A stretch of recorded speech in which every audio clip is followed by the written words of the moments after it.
Somos News, somos Latinoamérica, donde está la noticia, allí nosotros. Hoy, por supuesto, la mirada puesta en lo que es la excarcelación de los primeros presos políticos. Estamos hablando de tantos venezolanos como extranjeros y, por supuesto, lo que sucede alrededor de esta noticia. Un Edmundo González Urrutia, una María Corina Machado que siguen pendientes de Venezuela tras la captura de Nicolás Maduro y, por supuesto, las negociaciones en esta fase 1, como dijo Marco Rubio, sobre la estabilización, recuperación y transición de Venezuela. Carmen Alvarado a esta hora nos llama. También tiene información relacionada a Venezuela, este tema de agenda setting. Carmen, ¿cómo estás?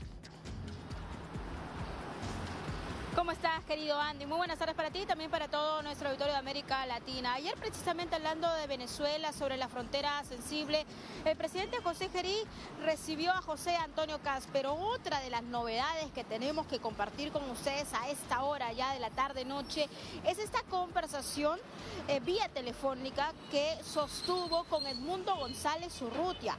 Así se ha dado a conocer a través de las plataformas oficiales de Presidencia de Perú, donde se ve la imagen, la fotografía de José Gerí al lado del canciller peruano Hugo de Sela, hablando precisamente con Edmundo González Urrutia.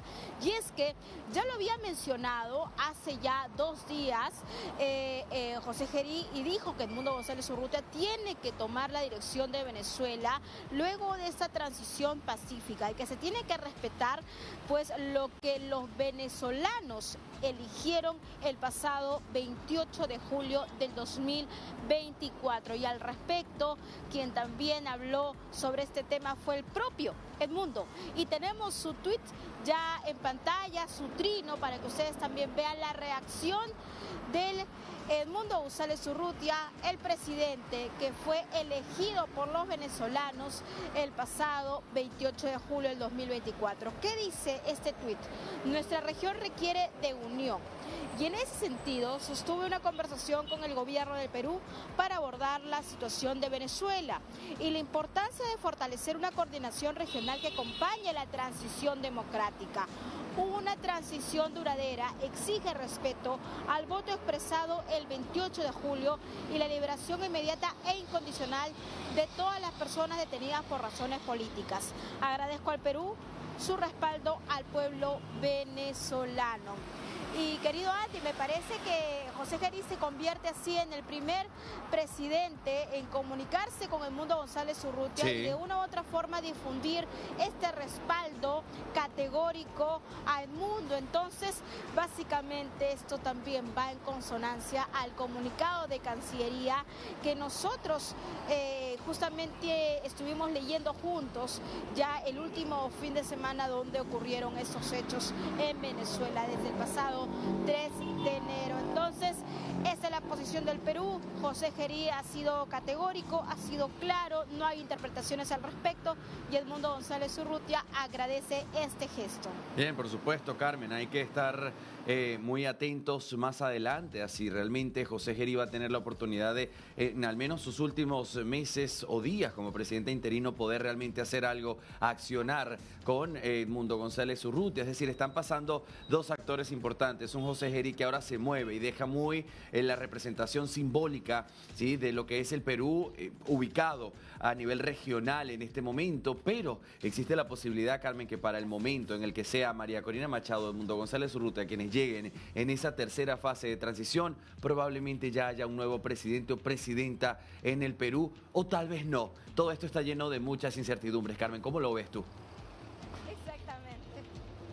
Tal cual, es una incertidumbre total, hay mucha expectativa y podríamos decir que estamos narrando minuto a minuto una noticia en desarrollo, que ni siquiera podríamos dar proyecciones. Hoy la jornada se marca por la excarcelación de estos presos políticos que no han tenido, Andy, un debido proceso, no han tenido una defensa técnica adecuada y que simplemente por estar en contra del régimen dictatorial fueron apresados. Nosotros aquí desde la capital peruana tuvimos la oportunidad de hablar con uno de ellos, con Renzo Guamanchumo, y él también nos relató que estuvo con una huelga gallo, y es lo que también genera muchísima expectativa de cómo se encontraba, qué es lo que comían, cuáles eran sus pensamientos en estos momentos de encierro. Y es una jornada categórica, es una jornada que también queda para la historia, donde se van a ver los rostros de estos presos políticos que han estado básicamente tras las rejas simplemente por su pensamiento o por querer libertad. Y eso también tiene que darse a conocer a la comunidad internacional. Debo decirte que el Perú es el segundo país receptor de venezolanos, luego de Colombia. Aquí hay aproximadamente 1,5 millones de venezolanos, y de hecho también hay cifras, digamos, bajo las reglas, ¿no?, que podríamos dar cuenta incluso de más venezolanos. Pero aquí en el Perú ellos se han asentado hace 5, 7, 8 años. Venimos conversando todos los días con esas voces, incluso con gente muy allegada a María Corina Machado, que piden tranquilidad, que piden calma a los venezolanos que están dentro de su nación, claro, y a los venezolanos que están fuera a dar ese respaldo y también apoyarlos, porque es un momento clave, es un momento también de mantener la cabeza fría, porque se vienen puntos de inflexión como el que estamos viendo en estos momentos. Entonces, mucha atención, mucha expectativa, incertidumbre, y vamos a ver cómo transcurren las siguientes novedades. Estamos hablando ya de la próxima semana o de los próximos meses, incluso, Andy. Claro, Carmen, y me llama la atención a lo que dijiste, ¿no?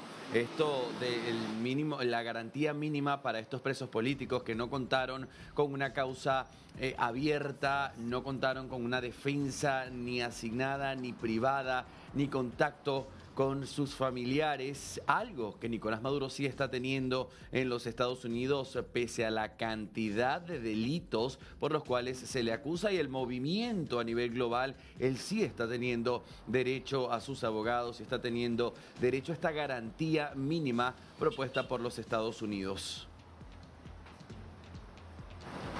Así es, Sandy, tal cual. Importante mencionar también, como te decía al inicio de este despacho, que ayer hubo una reunión, una cumbre entre el presidente José Gerí y José Antonio Caz, claro, porque importante. el tema central eran los venezolanos.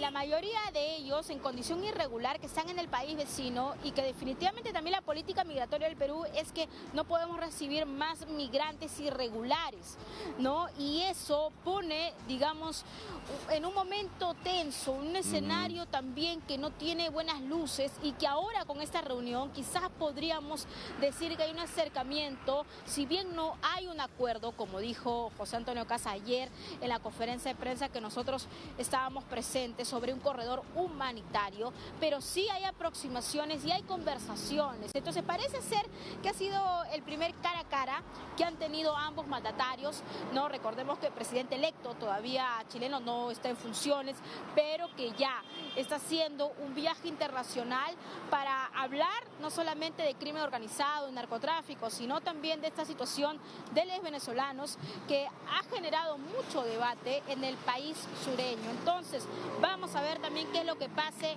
en las fronteras. Son días decisivos, son días claves, porque recordemos el ultimátum que ha dado José Antonio Caz contra los migrantes irregulares de Chile, en su mayoría venezolanos. Veamos qué es lo que pueda pasar. De momento no hay nada claro. Fue muy ambiguo ayer, hay que decirlo, José Antonio Caz sobre este tema.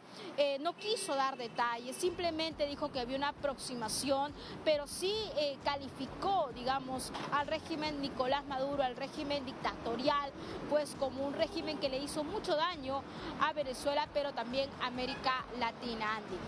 Gracias, Carmen Alvarado, por dejarnos claro el panorama en lo que ocurrió ayer en esa reunión. Hermetismo, lamentablemente, porque estamos muy ansiosos y con expectativas muy altas de cuáles sean esos acuerdos bilaterales, esa reunión, lo que deja esta reunión entre el presidente interino y el futuro presidente de Chile.